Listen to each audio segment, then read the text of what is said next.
Preseason testing is set to take place from February 26th to 28th, bringing highly competitive sessions for all the teams on the grid. With the 2025 season fast approaching, what should we expect from testing in general?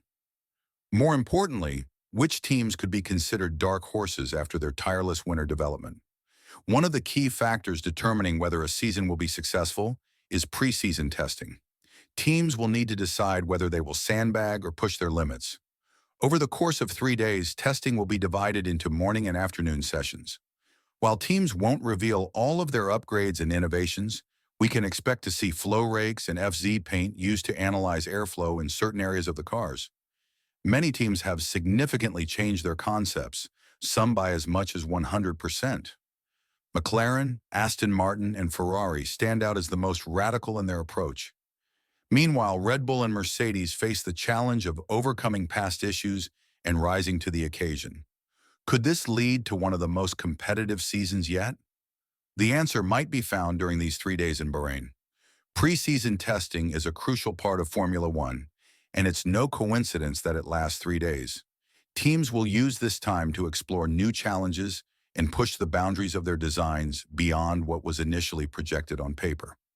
For instance, McLaren and Ferrari are entering the season with entirely new concepts, showcasing their determination to extract every bit of performance under the current regulations. Certain aspects of the cars will receive extra scrutiny in Bahrain. As Bernie Collins from Sky F1 put it, the excitement leading up to testing underscores the fierce competition ahead. Elaborating further, she stated, "You're always pretty excited before testing. You've seen reports from the aerodynamics department about how they think the car will perform, leading to discussions about its potential speed and development. However, you can never use that information to determine competitiveness.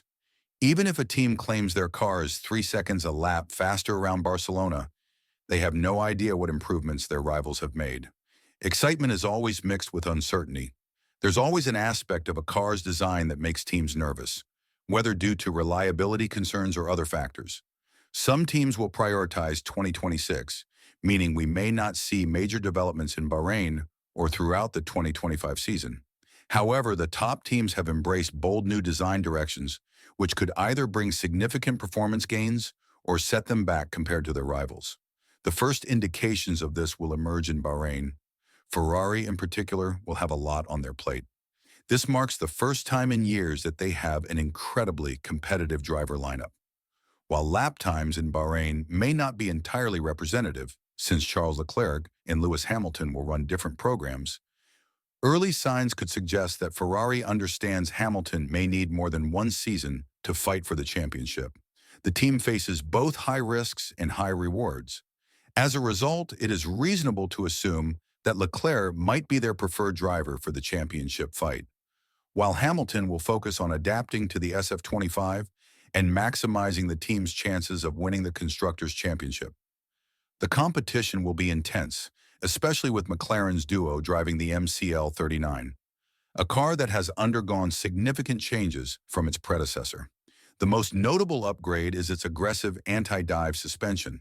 Additionally, a new chassis, redesigned bodywork, and a V-shaped rear wing have reportedly given the car a performance boost of around half a second compared to 2024.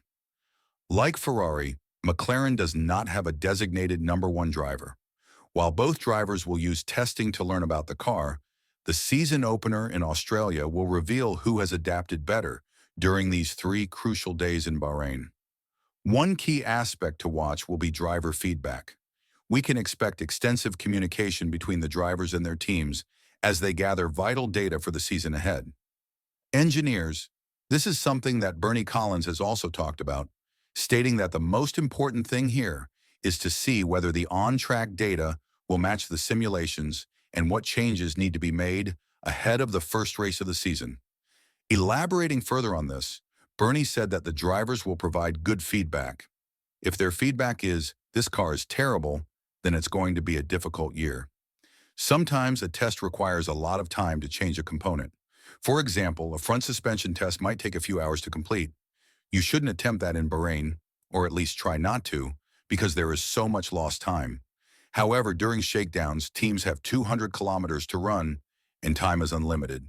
allowing them to take as much time as needed to make changes.